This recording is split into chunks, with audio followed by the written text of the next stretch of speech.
بسم اللہ الرحمن الرحیم۔ السلام علیکم۔ الحمدللہ اسٹوڈنٹس، میں ایک نئی ویڈیو کے ساتھ آپ کی خدمت میں حاضر ہوں، اور جیسا کہ میں نے اپنی پریویس ویڈیو میں آپ لوگوں کو بتایا تھا کہ میں اپلائیڈ سائیکالوجی میں جو چیپٹرز ہوں گے ان سے ریلیٹڈ آپ کو لیکچرز دوں گی، گریجویشن لیول کے جو اسٹوڈنٹس ہیں ان کو. اور میں نے پریویس ویڈیو میں آپ لوگوں کو امپورٹنٹ کوسچنس بھی بتائے تھے. سائیکالوجی کے فرسٹ چیپٹر کے دو موسٹ امپورٹنٹ کوسچنز ہیں، گولز آف سائیکالوجی اور کریئرز اور اسپیشلائزیشنز ان سائیکالوجی. تو گولز آف سائیکالوجی تو میں نے آپ کو ایکسپلین بھی کیا تھا، سائیکالوجی کی ڈیفینیشن کو بھی ایکسپلین کر دیا تھا، اور آج جو ہے میں اپنی ویڈیو میں آپ لوگوں کو ایکسپلین کروں گی کریئرز ان سائیکالوجی.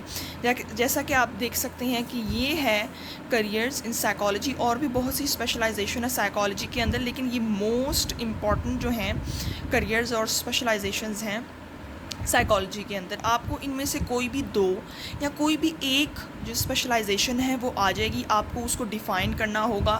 یعنی کہ فار ایگزامپل اگر آپ کو آ جاتا ہے ڈیفائن کلینیکل اور کاؤنسلنگ سائیکالوجی، یہ آپ یا تو یہ دونوں آپ کو کرنے پڑیں گے ایک ساتھ ہی ڈیفائن، یا پھر آپ کو یہ علیحدہ بھی آ سکتے ہیں. تو آپ لوگوں نے کیا کرنا ہے، یہ اتنا پیراگراف ہے اور آپ نے اتنا ہی اس کو پورا پڑھ کر سمجھ کر، میں آپ کو بعد میں بھی اس کو ایکسپلین کر دوں گی کہ basically what is clinical and what is counselling psychology. لیکن اب بہت سے اسٹوڈنٹس پریشان ہو رہے ہوں گے اور وہ یہ سوچ رہے ہوں گے کہ اتنے پیراگراف پہ 8 مارکس ہمیں کیا مل سکتے ہیں. تو جی ہاں، جب وہ آپ کو ایگزامینیشن پوائنٹ آف ویو کے لحاظ سے آپ کو ایگزامس میں وہ سوال آ چکا ہے، تو ظاہر ہے جو ایگزامینر اسے سوچ سمجھ کر ہی دیا ہوگا. تو اس لیے اس میں کوئی پریشانی والی بات نہیں ہے، بس آپ نے اس کو مزید چھوٹا نہیں کرنا، اور آپ کی بات جو ہے وہ اس میں ایک کانسیپٹ ہونا چاہیے. آپ کی بات کو جب وہ اس پیراگراف کو پڑھے تو وہ آپ کی اس ہیڈنگ سے، آپ کے اس ٹاپک سے ریلیٹ کرتا ہو. ٹھیک ہے، تو اب میں آپ لوگوں کو بتاتی ہوں کہ واٹ از کلینیکل سائیکالوجی. سب سے پہلے تو آپ لوگ اپنے پاس یہ جو امپورٹنٹ ہیں کریئرز ان سائیکالوجی، اس کو نوٹ ڈاؤن کر لیں. ٹھیک ہے، یہ پہلا ہے کلینیکل سائیکالوجی، سیکنڈ ہے ڈیولپمنٹل سائیکالوجی، سوشل سائیکالوجی جس کو ہم سوشولوجی بھی کہتے ہیں، انڈسٹریل اور آرگنائزیشنل سائیکالوجی اور کاؤنسلنگ. اچھا میری بات آپ بچوں آپ نے غور سے سنی ہے، آپ نے یہ ہرگز نہیں سمجھنا کہ جو میں نے آپ کو یہ بتا دیے ہیں یہی آنے ہیں، نہیں، میں صرف آپ کو امپورٹنٹ بتا رہی ہوں. اس کا ہرگز یہ مطلب نہیں ہے کہ آپ نے جو باقی اسپیشلائزیشن ہے ان کو آپ لوگ اگنور کر دو اور صرف یہی کر کے پیپر میں چلے جاؤ. میں نے آپ کو بار بار کہا تھا کہ میں جو آپ کو سوال بتاؤں گی انشاءاللہ موسٹ امپورٹنٹ بتاؤں گی، لیکن اس میں سے بھی اگر آپ چوائس کو ترجیح دیتے ہو تو پھر میں کچھ نہیں کہہ سکتی، کیونکہ وہ پھر آپ لوگوں کی اپنی مرضی ہوگی. ٹھیک ہے، اب ٹوٹل کتنے کریئرز ہیں؟ 1 2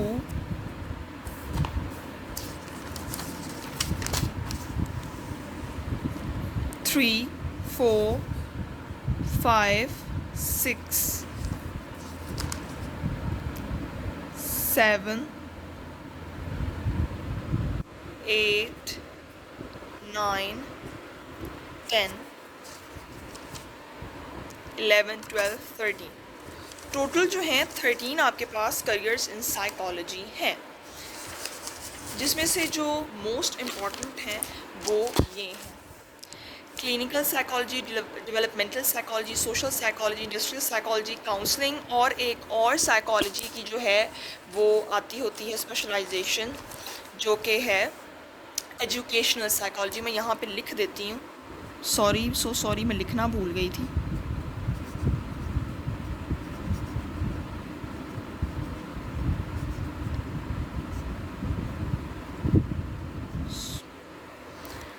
تو یہ ایجوکیشنل سائیکالوجی اور اسکول سائیکالوجی یہ بھی آپ کو آ سکتا ہے. ٹھیک ہے، اب what is clinical psychology? Clinical psychology کیا ہے، یا کلینیکل سائیکالوجی سے کیا مراد ہے؟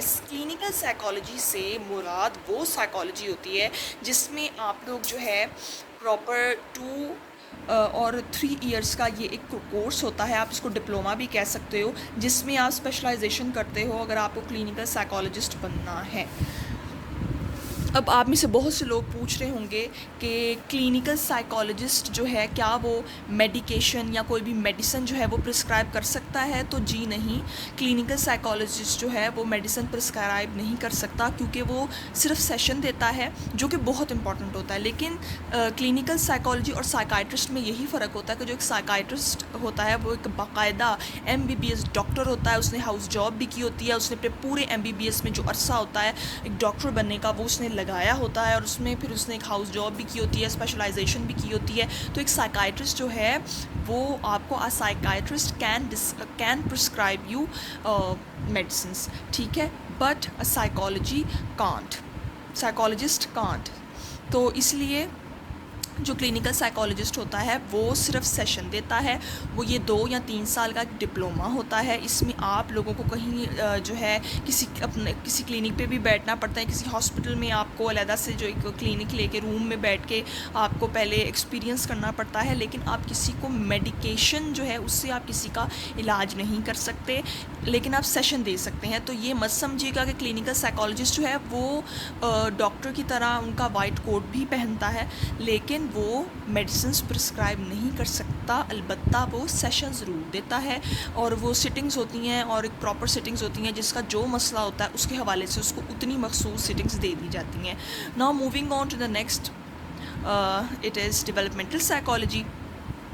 تو ڈیولپمنٹل سائیکالوجی کیا ہوتی ہے؟ ڈیولپمنٹل سائیکالوجی شروع میں جو سائیکالوجسٹ تھے وہ پہلے صرف چلڈرن کی ڈیولپمنٹ پہ، ظاہر سی بات ہے جب بھی ڈیولپمنٹ کا نیم ہم کہیں بھی سنیں گے تو سب سے پہلی چیز ہماری ذہن میں آئے گی وہ ہوگی نشو و نما، گروتھ، ٹھیک ہے. لیکن ڈیولپمنٹل سائیکالوجسٹ جو تھے انہوں نے شروع میں پہلے بچوں کی جو ہے سائیکی پر بہت فوکس کیا، بچوں کی ڈیولپمنٹ پہ بہت فوکس کیا. لیکن پھر ماڈرن جو سائیکالوجسٹ آگے ڈیولپمنٹل سائیکالوجسٹ، انہوں نے پھر فوکس کیا بڑوں کی بھی ڈیولپمنٹ پہ. اب آپ لوگ سوچ رہے ہوں گے کہ جو ایک بڑا انسان آلریڈی بڑا ہو چکا ہے، اڈلٹ ہے، نوجوان ہے، تو اس کو کیا ضرورت پڑی ایک ڈیولپمنٹل سائیکالوجسٹ کی؟ تو جی ہاں، یہ بات حقیقت ہے کہ ڈیولپمنٹل سائیکالوجسٹ جو ہیں اب وہ اڈلٹ پہ بھی جو ہیں اپنی کی بھی وہ اسٹڈی کرتے ہیں. اب اس سے کیا مراد ہے کہ ایک اڈلٹ کی اسٹڈی کرنا؟ مسئلہ انسان کو کسی بھی زندگی کی کسی بھی عمر میں آ سکتا ہے، ٹھیک ہے. تو جو ڈیولپمنٹل سائیکالوجسٹ ہوتا ہے نا، کبھی کبھی ایسا ہوتا ہے کہ جو انسان ہوتا ہے نا وہ فزیکلی تو جہاں موجود ہوتا ہے پر مینٹلی وہاں موجود نہیں ہوتا. اس کا تعلق بھی ہماری ڈیولپمنٹ سے ہی ہوتا ہے. ضروری نہیں ہوتا کہ ہمارا جو قد بڑھتا ہے، ہمارا جو حجم بڑھتا ہے، ہماری عمر میں جو چینجز آتی ہیں، ہماری جو عمر بڑھتی ہے وہی ڈیولپمنٹ میں آتی ہے. ایسا نہیں ہے. ایک لفظ کو ہم مختلف جگہوں پہ مختلف مطلب میں بھی یوز کر سکتے ہیں. تو ڈیولپمنٹل سائیکالوجسٹ جو ہوتے ہیں وہ اڈلٹ کی ذہنی نشو و نما کو دیکھتے ہیں کہ آیا ان کے ساتھ کیا مسئلہ ہے اور ان کی کیا وجوہات ہے جس کی وجہ سے یہ پراپرلی اپنے کام پہ دھیان نہیں دے پا رہے. تو ایک ڈیولپمنٹل سائیکالوجسٹ کا یہ کام ہوتا ہے کہ وہ آپ کی ڈیولپمنٹ کو آل اوور جو ہے، یعنی کہ جو اوور آل ہے اس کو وہ آبزرو کرے اور پھر آپ کو وہ اس کے حوالے سے جو ہے وہ آپ کی کاؤنسلنگ کرے. کلینکل سائیکالوجی کا بھی آئی ہوپ آپ کو مطلب سمجھ آ گیا ہوگا، ڈیولپمنٹل سائیکالوجسٹ کا بھی آ گیا ہوگا. Now we have social psychology, جس کو ہم سوشالوجی بھی کہتے ہیں. سوشل سائیکالوجی سے مراد انسان کا اپنے معاشرے میں بیہیویئر کیسا ہے. یہاں پہ ڈیفینیشن بھی موجود ہوگی. میں آپ لوگوں کو علیحدہ سے ڈیفینیشنز بھی جو ہے وہ لکھ کے دکھا دوں گی، تو اس حوالے سے آپ لوگوں نے بالکل پریشان نہیں ہونا کہ میں آپ لوگوں کو زبانی کلامی بتا رہی ہوں تو آپ لوگوں کو میں جو ہوں ڈیفینیشن تو کوئی بتا نہیں رہی، ٹھیک ہے. سب سے پہلے ہم یہ کلینکل سائیکالوجی کا پڑھ لیتے ہیں یہاں سے. It is the most widely practice specialisation in psychology. Clinical and counselling psychologist diagnose and treat people with psychological problems. Counselling psychologist sometimes deal with people who have less serious problems. For instance, they may work with students, advising them about personal problems and career planning. To be a clinical psychologist 3 to 4 years. یہاں sorry میں نے غلط بتا دیا، 3 سے 4 سال لگتے ہیں ایک کلینکل سائیکالوجسٹ کو سائیکالوجسٹ بننے میں.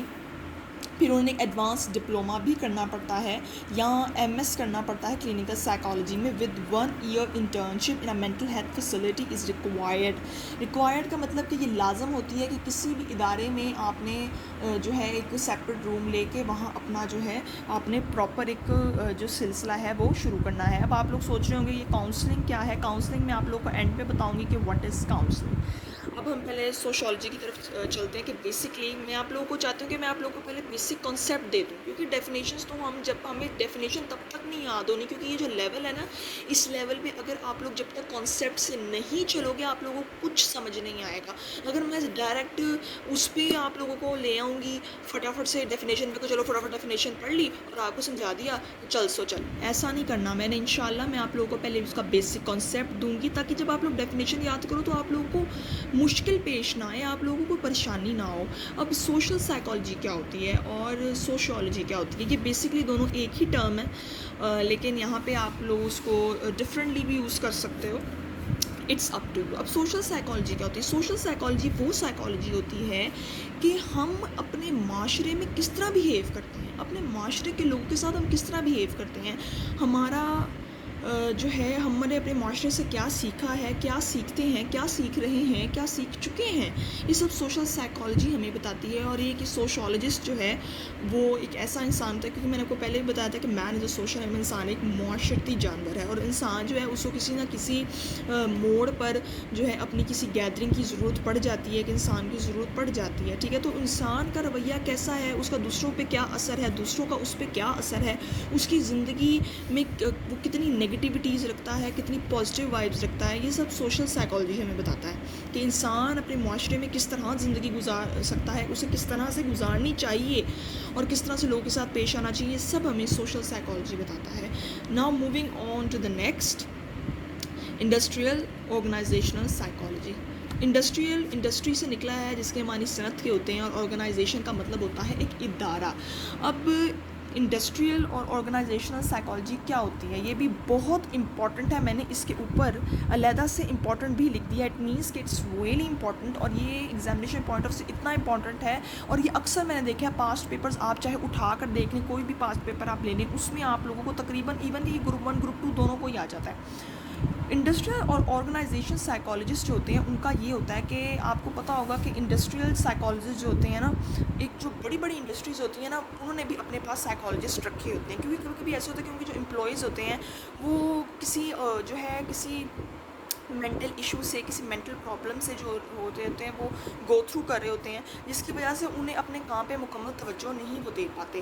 تو اس لیے جو انڈسٹریل سائیکالوجسٹ ہوتا ہے وہ وہاں کے امپلائیز کا اپنے جو ان کے جو مینیجرز ہوتے ہیں, جو CEOs ہوتے ہیں, ان کے ساتھ کیسا رویہ ہے. جو مینیجر ہیں ان کا ملازمین کے ساتھ اچھا رویہ ہے کہ نارمل رویہ ہے, تھوڑا سا ہارش ان کا بیہیویئر ہے, یہ سب جو ہے ایک انڈسٹریل سائیکالوجسٹ دیکھتا ہے کسی بھی انڈسٹری آرگنائزیشن کے حوالے سے. اب ایجوکیشنل سائیکالوجی کیا ہوتی ہے. ایجوکیشنل سائیکالوجی میں 2 چیزیں آ جاتی ہیں, ٹیچر بھی آتا ہے, اسٹوڈنٹ بھی آتا ہے. تو آپ لوگ سوچ رہے ہوں گے کہ ایک ٹیچر کو بھی ایجوکیشنل سائیکالوجی کو پڑھنے کی ضرورت ہوتی ہے, تو جی ہاں, ایک ٹیچر, ایک استاد کے لیے بھی ایجوکیشنل سائیکالوجی کو پڑھنا بہت امپورٹنٹ ہوتا ہے, کیونکہ ایک استاد جو ہے جب تک اپنے اسٹوڈنٹ کا رجحان نہیں, کیونکہ یہ تو ہمارے پیارے نبی حضرت محمد صلی اللہ علیہ وسلم کو اللہ تعالیٰ نے معلم بنا کر بھیجا, اور ہمارے پیارے نبی حضرت محمد صلی اللہ علیہ وسلم نے بھی ہمیں ان حوالے سے کافی حد تک کافی گائیڈ کیا, اور ان کی زندگی سے تو ماشاءاللہ ہمیں ہر شعبے میں رہنمائی ملتی ہے. تو اسی لیے تعلیم جو ہے اس میں استاد کا بھی بڑا عمل دخل ہوتا ہے. استاد کو چاہیے کہ وہ بچے کا رجحان دیکھے, کون سا بچہ کون ذہن ہے, کون سا بچہ انٹیلیجنٹ ہے, کون سا بچہ نارمل ہے, کیونکہ ضروری نہیں ہوتا ایک کلاس میں سارے بچے ٹاپرز نہیں ہوں گے, کسی ایک کلاس میں سارے بچے نارمل نہیں ہوں گے. تو ایجوکیشنل سائیکالوجی کو پڑھنے سے, یا ایک ایجوکیشنل سائیکالوجسٹ جو ہوتا ہے وہ اسکول میں بچوں کے استاد کے ساتھ رویے, تو استاد کے بچوں کے ساتھ رویے کو چیک آؤٹ کرتا ہے کہ آیا استاد کا کس طرح بچے کو ٹیکل کرتا ہے, اور بچے جو ہے اپنے استاد کے ساتھ کس طرح بیہیو کرتے ہیں. یہ سب ایجوکیشنل سائیکالوجی میں آپ کو پڑھنے کو ملے گا. Now what is counselling. Last but not the least we have counselling. What is counselling. ایک کاؤنسلر جو ہے وہ کیا کرتا ہے. کاؤنسلنگ کا مطلب ہوتا ہے صلاح اور مشورہ کرنا. آپ کو ایک جو کاؤنسلر ہوگا وہ آپ کو کسی بھی, یہ کاؤنسلنگ جو ہے یہ کسی بھی تعلق سے ہو سکتی ہے, یہ میاں بیوی وہ بھی ایک کسی کی جو میرٹل اسٹیٹس ہوتا ہے اس سے ریلیٹڈ بھی یہ ہو سکتی ہے، کسی کی میرج لائف کیسی جا رہی ہے، یعنی کہ فار ایگزامپل ایک جو کاؤنسلر ہے وہ فار ایگزامپل دو میاں بیوی ہیں اور وہ جاتے ہیں ایک کاؤنسلنگ کے لیے کاؤنسلر کے پاس، اور ان کے درمیان کوئی کلش ہے، تو جو کاؤنسلر ہوگا وہ کیا کرے گا کہ جو کاؤنسلنگ سائیکالوجی ہوگی اس میں جو وہ سائیکالوجسٹ ہوگا وہ پہلے وائف سے پوچھے گا کہ اس کے جو ہسبینڈ کے ساتھ اس کا ہسبینڈ اس سے کیسے بیہیو کرتا ہے، کیا مس بیہیو کرتا ہے یا اس کی کوئی بات نہیں وہ سنتا، اور پھر اس کے بعد ہسبینڈ سے پوچھا جائے گا کہ بیوی سے اس سے کیا اختلافات ہیں، بیوی سے اسے کیا گنے ہیں۔ تو اس طرح جو کاؤنسلر ہوتا ہے وہ انسان کو مختلف تعلقات میں جو ہے اس کی نشوونما کرتا ہے، اس کی کاؤنسلنگ کرتا ہے، ٹھیک ہے، اس کو ذہنی طور پہ مینٹلی طور پہ اس کو جو ہے تھوڑا وہ کام ڈاؤن بھی کرتا ہے کہ وہ تھوڑا سا صبر سے تھوڑا سا شکر سے کام کرے، کیونکہ آج کل کا جو دور ہے نا اس میں unfortunately people are not contented, لوگ اپنی زندگی سے نا خوش نہیں ہیں، لوگ نا شکر پن کا مظاہرہ کر رہے ہیں، اور یہ تو اللہ تعالیٰ کا فرمان ہے قرآن مجید میں کہ شکر کرو میں اور عطا کروں گا، کیونکہ شکر کرنے والوں کو اللہ تعالیٰ پسند فرماتا ہے اور انہیں مزید عطا کرتا ہے۔ تو اس لیے ہمیں چاہیے کہ ہم ہر حال میں اللہ کا شکر ادا کریں۔ تو یہی بھی ایک بہت بڑی وجہ ہے کہ ہماری جو ایک اپ کمنگ جنریشن ہے وہ اتنے ڈپریشن سے، اتنی ہائپر ٹینشن سے، یہ تمام بیماریاں جو جو آپ کی مینٹل ایشو سے ریلیٹڈ ہے یہ کیوں پروان چڑھ رہی ہیں، یہی وجہ ہے کہ ہم لوگ کاؤنسلنگ نہیں کرتے۔ پیرنٹس کی یہ کاؤنسلنگ اپنے بچوں سے بھی ہو سکتی ہے، اولاد کی یہ کاؤنسلنگ اپنے پیرنٹس سے بھی۔ اب کچھ ماں باپ سوچیں گے کہ بھی بچے ہمیں کیا سمجھائیں گے، کچھ باتیں ہم بچوں سے سیکھتے ہیں، کچھ بڑوں سے تو ہم سیکھتے ہی سیکھتے ہیں، لیکن کچھ باتیں ہم بچوں سے بھی سیکھ جاتے ہیں۔ تو کاؤنسلنگ میں رشتے آ جاتے ہیں، ریلیشنز آ جاتے ہیں جو ہمیں سکھاتے ہیں، جو ہمیں بتاتے ہیں۔ فار ایگزامپل اب ہمارے جو دادا دادی ہوتے ہیں بچوں کو ان کے پاس بیٹھنا بہت پسند ہوتا ہے، کیوں؟ ایک تو پہلی بات یہ کہ کچھ ایک جنریشن گیپ بھی ہوتا ہے، اور دوسرا یہ کہ جو ہمارے دادا دادی یا نانا نانی ہوتے ہیں ان کے پاس اتنے دلچسپ واقعات ہوتے ہیں اور سبق آموز واقعات ہوتے ہیں جو ان کی اپنی جب وہ جوان ہوتے ہیں تو انہوں نے خود ایکسپیرینس کیے ہوتے ہیں۔ تو ایک جو کاؤنسلنگ میں یہ سب چیزیں آ جاتی ہیں، کاؤنسلنگ میں ایک فیملی میٹرز بھی آ جاتے ہیں، کاؤنسلنگ میں آپ کے پروفیشنل میٹرز بھی آ جاتے ہیں، اور میرٹل اسٹیٹس بھی اس سے ریلیٹ کرتا ہے۔ میرٹل اسٹیٹس کہتے ہیں کسی کی میرج لائف، یعنی کہ شادی کے حوالے سے کسی کا کیا اسٹیٹس ہے، یعنی کہ وہ شادی شدہ یا غیر شادی شدہ، اس طرح سے اس کو ہم میرٹل اسٹیٹس کہتے ہیں۔ اب میں آپ کو سیپریٹلی جو ہے میں آپ کو ڈیفینیشنس لکھ کے دکھا دیتی ہوں، اور آپ لوگ اس کو نوٹ ڈاؤن بھی کر لیجئے گا یا اس کا اسکرین شاٹ لے لیجئے گا جیسے آپ لوگوں کو ٹھیک لگے۔ تو انشاءاللہ میں آپ لوگوں کو ساری ڈیفینیشن جو ہے وہ نوٹ ڈاؤن کر کے آپ کے سامنے حاضر ہوتی ہوں انشاءاللہ۔ تو اسٹوڈنٹس جیسا آپ دیکھ سکتے ہیں ڈیولپمنٹل سائیکالوجی کی میں نے یہاں ڈیفینیشن لکھ دی ہے کہ یہ ایک سائنٹیفک اسٹڈی ہے of how and why people یا human beings change over the course of their life, یعنی کہ ڈیولپمنٹل سائیکالوجی جو ہے میں نے آپ کو اس سے بتایا تھا کہ لوگ ہیومن بینگ اپنی پوری زندگی میں کس طرح چینج ہوتے ہیں، یعنی کہ ان کی نشو و نما کے حوالے سے، یہ ذہنی بھی نشو و نما کے حوالے سے، جسمانی نشو و نما دونوں کے حوالے سے یہ بات کرتا ہے، ٹھیک ہے۔ اب سوشل سائیکالوجی آ گیا۔ Social psychology is the study of social behaviour, the study of how people organise and respond to their social experience, the study of people in groups, the study of interaction, and the study of the effects of one person on others. Interactions میں آپ یہاں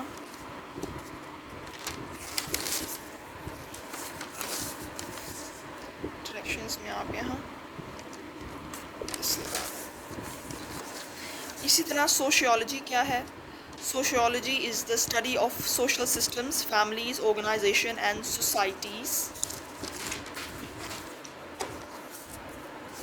and of complex social processes. یعنی کہ جو sociology ہے وہ study ہے social systems کی، یعنی کہ جو معاشرتی نظام ہوتا ہے ان کی، خاندانوں کی، اداروں کی، معاشروں کی،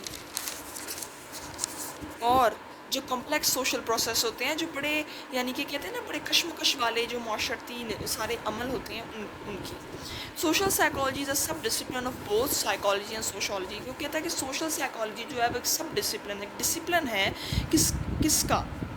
سائیکالوجی نفسیات کا بھی اور سوشیولوجی کا بھی، کیونکہ ان دونوں سے ریلیٹ کرتا ہے، کیونکہ اس میں سائیکالوجی بھی آ جاتا ہے کہ سوشیولوجی بھی، معاشرہ بھی آ جاتا ہے، اور اس سے ریلیٹڈ جو نفسیات بیہیویئر وہ بھی آ جاتا ہے۔ Social psychology is concerned with human interaction and human relationships in the social world.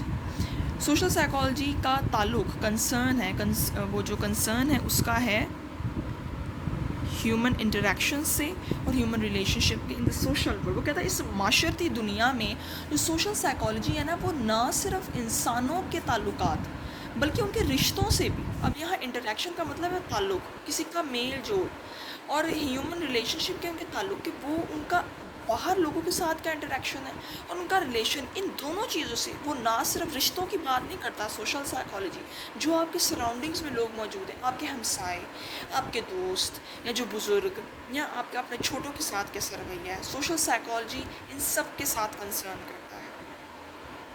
G students, تو ویسے تو سائیکالوجی کی جو میں نے آپ لوگوں کو فیلڈز بتا دی ہیں اسٹارٹ میں، جو میں نے آپ کو لائن وائز لکھ کے دی تھیں، وہ بہت امپورٹنٹ ہیں اور ایگزامینیشن پوائنٹ آف ویو کے لحاظ سے آپ ان کو پکی طرح اچھا یاد کیجیے گا. جیسے کہتے ہیں فنگر ٹپس پہ آپ کے ہونے چاہیے.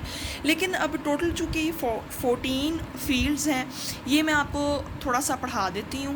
یہ ان کا ذرا امکان کم ہی ہے، کیونکہ پہلی بات تو یہ کہ یہ ایک پورا پیراگراف بھی نہیں بن رہا، یہ حد 2 سے 4 لائنز ہوں گی. تو ان کے آپ کو 8 مارکس کا اگر یہ آپ کو آئے تو یہ ایک ناممکن سی بات ہو گئی. لیکن میں آپ کو سمجھا دیتی ہوں آپ لوگ کی نالج میں اضافے کے لیے. اسپورٹس سائیکالوجی کیا ہوتی ہے؟ اسپورٹس سائیکالوجی کی یہ جو فیلڈ ہے یہ ابھی نیو ہے، اور 2000 کے اولمپک میں امریکن ایتھلیٹس اور کوچز کے ساتھ جو 20 اسپورٹس سائیکالوجسٹ نے کام کیا تھا 2000 کے اولمپکس میں. یہ فیلڈ جو ہے ابھی ابھرتی ہوئی ہے، ابھی ایک رائزنگ فیلڈ ہے. ابھی اس فیلڈ کو اتنا فیم نہیں ملا، کیونکہ یہ تھوڑا سا اتنا زیادہ ان کا جو ہے یہ اتنی زیادہ فیمس یہ فیلڈ نہیں ہے اسپورٹس سائیکالوجی. لیکن یہاں چونکہ مینشنڈ ہے کہ 2000 کے اولمپک میں مور دین 20 اسپورٹس سائیکالوجسٹ جو تھے وہ انہوں نے کام کیا تھا امریکن ایتھلیٹس کے ساتھ اور کوچز کے ساتھ. اب پرسنالٹی سائیکالوجی کیا ہوتی ہے؟ اب اسپورٹس سائیکالوجی میں تھوڑا سا آپ کو ایکسپلین مزید کر دیتی ہوں کہ اسپورٹس سائیکالوجی یعنی کہ دیکھیں فار ایگزامپل کہ کسی کوئی بھی چاہے وہ کرکٹر ہو، فٹ بالر ہو، کوئی بھی ہو، بیڈمنٹن پلیئر ہو، کوئی بھی ہو، اس کا اپنے کلیگس کے ساتھ جو اس کے ساتھ جو اس کے دوست وغیرہ یا جو اس کے اگینسٹ کھیل رہے ہوتے ہیں، ایون ان کے ساتھ اس کا رویہ کیسا ہے. تو اسپورٹس سائیکالوجی یہ سب کچھ دیکھتی ہے. ٹھیک ہے، کچھ لوگ بہت سینسٹیو ہوتے ہیں، کچھ لوگ اوور سینسٹیو ہوتے ہیں، کچھ لوگ نارمل ہوتے ہیں، کسی بات کو کر لیتے ہیں ایکسیپٹ، کچھ لوگ کسی بات کو دل پہ لے لیتے ہیں. تو یہ سب چیزیں ایک سائیکالوجسٹ جو ہے اس کو نوٹ ڈاؤن کرتا ہے، نوٹس بھی کرتا ہے. اب moving on to the next, ہمارے پاس یہ آ جاتا ہے پرسنالٹی سائیکالوجی. پرسنالٹی سائیکالوجی کی ایک پوری ایک ڈیفینیشن ہی ہے. پرسنالٹی سائیکالوجی جو ہے وہ فوکس کرتی ہے کسی بھی انسان کے بڑھتے ہوئے کریکٹرسٹکس پر، کہ اس انسان کے اندر یہ خوبی ہیں. کسی کی پرسنالٹی کو چیک کرنا کہ وہ انسان جو ہے، کبھی ایسا ہوتا ہے کہ فار ایگزامپل کچھ لوگ جو ہیں مثال کے طور پر ہمارے پاس 2 آدمی آتے ہیں. ایک آدمی بہت سوٹڈ بوٹڈ ہے، اس نے بہت اچھے سے جینٹل مین والی لک ہے اس کی، ٹھیک ہے، اور اس نے بڑے اچھے کپڑے پہنے ہوئے. ہم دیکھتے ہی کہیں گے کہ بھئی یہ کوئی جینٹل مین انسان ہے، کوئی اچھی لگتا ہے پوسٹ پہ یہ لگا ہوا ہے. اور ایک بیچارہ سا آدمی آ جاتا ہے، اس نے بڑے سادے سے کپڑے پہنے ہوتے ہیں اور شکل سے بھی بیچارہ وہ تھوڑا سا لگ رہا ہوتا ہے ایسا. تو ہم لوگ دیکھتے ہی کہتے ہیں کہ یار یہ تھوڑا سا انسان جو ہے یہ جو ہے یہ کسی نارمل اس کا بیک گراؤنڈ سے جو ہے وہ تعلق ہے. اس طرح اب ہیلتھ سائیکالوجی آ گیا. ہیلتھ سائیکالوجی میں ہم لوگ یہ ایک ملٹی ڈائمینشنل اپروچ ہے، کیونکہ ہیلتھ جو ہے وہ بھی اب آپ لوگ کہیں گے کہ صحت کا سائیکولوجیکل فیکٹر سے کیا تعلق ہے. ابھی ملٹی ڈائمینشنل یہاں پہ لفظ کیوں یوز کیا گیا؟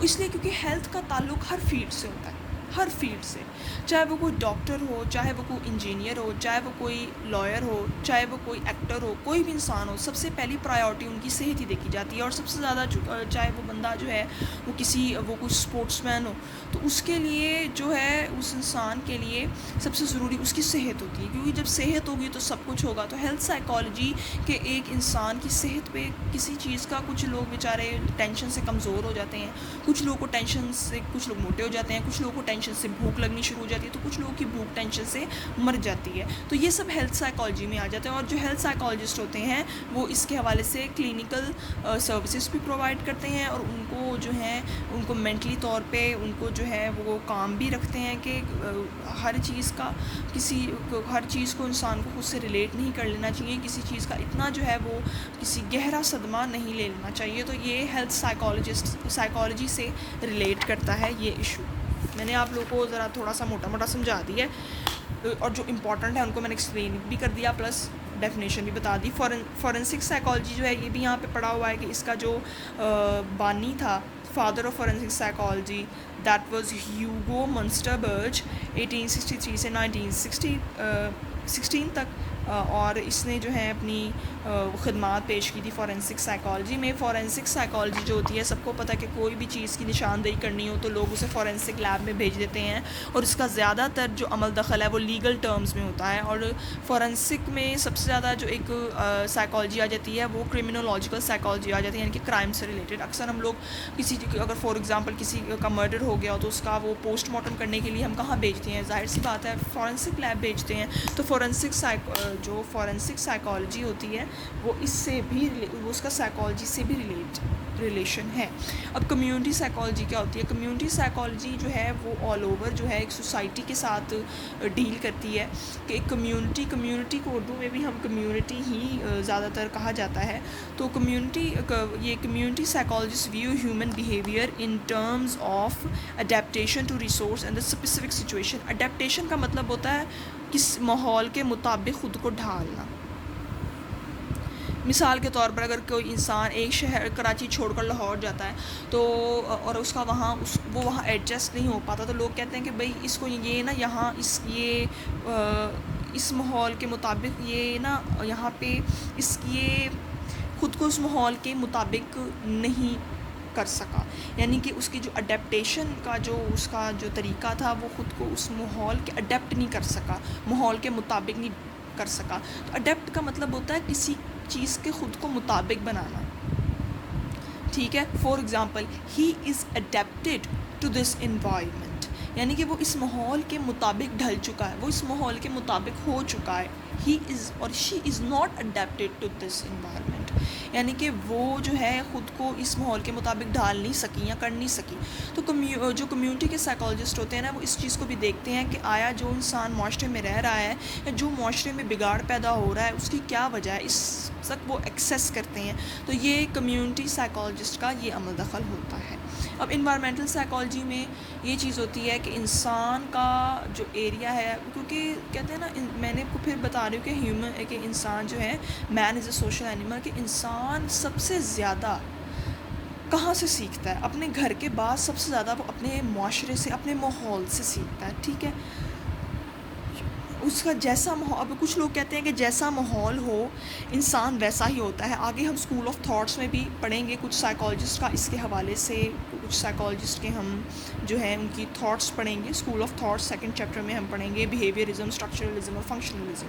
تو میں انوائرمنٹل سائیکالوجی میں جو سائیکالوجسٹ ہوتے ہیں وہ کسی انسان کے فار ایگزامپل ایک انسان نیگیٹو ہے تو وہ نیگیٹو کیوں ہے؟ سائیکالوجسٹ پہلے دیکھے گا کہ پہلے اس کے وہ جو ہے ڈومیسٹک میٹرز دیکھے گا کہ اس کا اپنے گھر والوں کے ساتھ، اس کے فیملی میٹرز دیکھے گا کہ اس کے گھریلو معاملات کیا ہیں. اس کے بعد وہ دیکھے گا کہ اس کے جو انوائرمنٹل فیکٹرز ہیں کیا یہ اپنے سراؤنڈنگس کی وجہ سے نیگیٹو ہو گیا. کچھ لوگ نیگیٹیوٹی میں بھی پازیٹیو ہو جاتے ہیں، کیا وجہ ہے؟ انہوں نے خود کو ماحول کے مطابق نہیں بنایا. اگر ان کے سراؤنڈنگس میں اچھے لوگ نہیں تھے تو وہ خود اچھے رہے. اور سب سے بڑھ کر اس میں اللہ تعالیٰ کی طرف رجوع ہوتا ہے کہ اگر آپ سچے دل سے اللہ تعالیٰ سے رجوع کریں تو آپ کی ساری پریشانیاں دور ہو جاتی ہیں. بینگ اے مسلم یہ ہم پہ لازم ہے کہ ہم نماز قائم کریں، اللہ سے دعا کریں، تو انشاءاللہ ہماری مشکلات اپنے آپ ہی حل ہونا شروع ہو جاتی ہیں. آپ لوگ ایک دفعہ نماز پڑھ کر دیکھ کے آپ لوگوں کو خود محسوس ہوگا، اور انشاءاللہ تعالیٰ نہ صرف دلی سکون ہوگا بلکہ باہر سے سکون ہوگا، بلکہ اندر سے بھی آپ کو سکون ہوگا. اکثر کچھ لوگوں کو جو ہے باہر سے ان کو بظاہر تو وہ سکون میں دکھتے ہیں پر ان کو دلی سکون نہیں ہوتا. اس کی یہی وجہ ہے کہ ہم لوگوں نے اللہ تعالیٰ کے احکامات پر عمل کرنا چھوڑ دیا، قرآنی تعلیمات کو ہم لوگ بھلا بیٹھے ہیں. لیکن اگر اسی چیز کو ہم لوگ اپنے اوپر عمل پیرا ان چیزوں پہ کر لیں عمل پیرا، تو ہم لوگ جو ہے بہت جلدی ترقی کر سکتے ہیں. تو انوائرمنٹل سائیکالوجی انسان کے بیہیویئر کو اس کے انوائرمنٹ سے پہلے ریلیٹ کرتا ہے. اور انوائرمنٹل سائیکالوجی سب سے پہلے انسان کی سراؤنڈنگز دیکھتے ہیں کہ اس کے اس بیہیویئر میں چینج آیا کہ اس کی سراؤنڈنگز کی وجہ سے آیا ہے یا پھر کوئی اور وجہ ہے. تو انوائرمنٹل سائیکالوجی میں یہ سب کچھ آتا ہے. پھر وہ اس کے انوائرمنٹل کو مینٹین کرنے کی کوشش کرتے ہیں. اس کو کہتے ہیں کہ جب آپ اس کے ارد گرد کوئی لڑیں مت، اس کے ارد گرد کوئی لڑائی جھگڑا نہ کریں، اس کے ارد گرد کوئی ایسا کسی کو کوئی بات نہ کریں، لڑائی نہ کریں، کوئی گھریلو معاملات سے یا کوئی گھریلو ناچاکی ہے اس سے ذرا دور رہیں. تو یہ سب انوائرمنٹل سائیکالوجی میں آ جاتا ہے. تو آئی ہوپ کہ آپ لوگوں کو میری ویڈیو پسند آئی ہوگی. انشاءاللہ نیکسٹ ویڈیو میں آپ لوگوں کو بتاؤں گی کہ کم وقت میں ہم زیادہ مارکس کیسے لے سکتے ہیں اور کیسے پیپر پیٹرن یعنی کہ پیپر کرنے کا ایگزیکٹ طریقہ کیا ہے میں وہ بھی بتاؤں گی. تو انشاءاللہ تعالیٰ میری نیکسٹ ویڈیو کو بھی ضرور آپ نے دیکھنا ہے. اور تب تک کے لیے اللہ حافظ.